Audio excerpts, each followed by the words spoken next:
இன்னைக்கு நான் பண்ணக்கூடிய ரெசிபி என்னன்னு பார்த்தீங்கன்னா வேர்ல்டு ஃபேமஸான கோவில்பட்டி கடலை மிட்டாய். எவ்வளோதான் சாக்லேட் வந்தாலும் இந்த கடலை மிட்டாய்க்கு ஈடுன்னு எதுவுமே இருக்க முடியாது. ஸோ எல்லாருக்கும் விருப்பமான இந்த கடலை மிட்டாய் ரெசிபியை வீட்டில் எப்படி செய்யறதுன்னு பார்க்கலாம் வாங்க. இப்போ கடலை மிட்டாய் செய்ய வேர்க்கடலை 100 கிராம் ஒரு பேன்ல சேர்த்துக்கோங்க.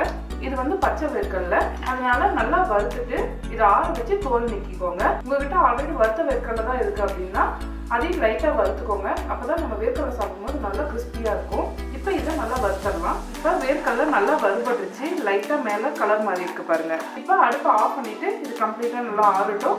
அதுக்கப்புறமா தோல் நீக்கிக்கோங்க. வேர்க்கடலை ஆறுனதுக்கு அப்புறமா நீங்க சாப்பிட்டு பாருங்க. அப்ப நல்லா மொறுமொறுப்பா இருக்கணும். அப்பதான் வேர்க்கடலை நல்லா வறுபட்டுக்குன்னு அர்த்தம்.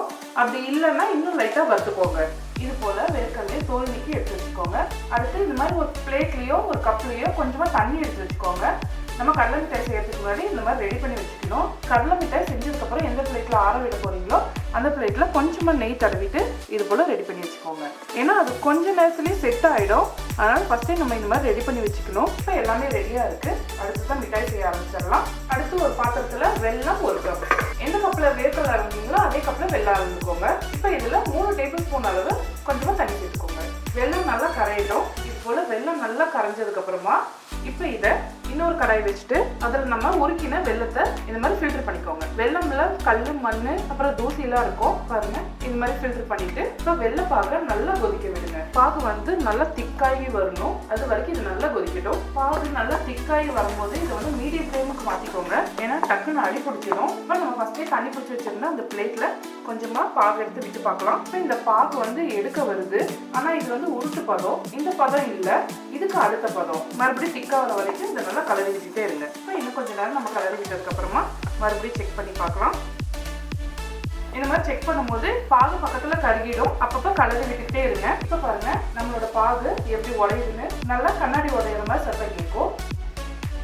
இந்த அளவுக்கு உடையணும். இப்போ இது கரெக்டா இருக்கு. இப்போ அடுப்பை ஆஃப் பண்ணிடுங்க.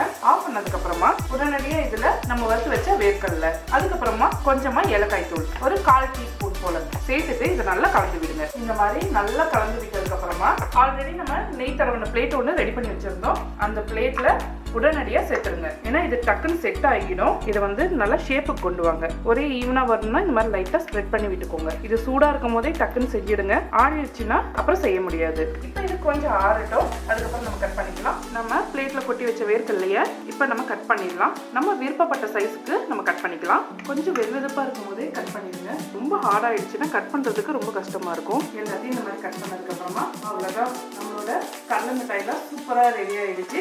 அப்படியே கடையில வாங்குற மாதிரியே இருக்கு பாருங்க. ஃப்ரெஷ்ஷா செஞ்சனால ரொம்ப நாள் வச்சு சாப்பிடலாம்.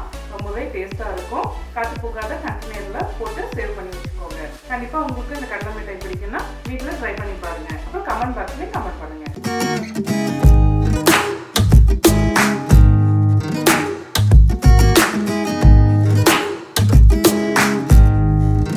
அவ்வளவுதான், நம்மளோட கடலை மிட்டாய்லாம் சூப்பரா ரெடி ஆயிடுச்சு. இதை நான் டேஸ்ட் பண்ணி பார்க்க போறேன். அப்படியே நல்லா முறுமுறுன்னு இருக்கு. அப்படியே கடையில வாங்குற மாதிரியே இருக்கு. ஸோ ரொம்பவே சூப்பரா இருக்கக்கூடிய இந்த கடலை மிட்டாய் ரெசிபி வீட்டில் ட்ரை பண்ணி பாருங்க. மனமும் சுவையும் சேனலை சப்ஸ்கிரைப் பண்ணாதவங்க சப்ஸ்கிரைப் பண்ணிக்கோங்க. பக்கத்துல இருக்க பெல் ஐக்கானை எழுதிக்கோங்க. லைக் பண்ணுங்க, ஷேர் பண்ணுங்க. உங்களுக்கு விருப்பமான டிஷ்ஷை என்னோட ஷேர் பண்ணி வச்சிங்கன்னா கமெண்ட் பாக்ஸ்ல கமெண்ட் பண்ணுங்க.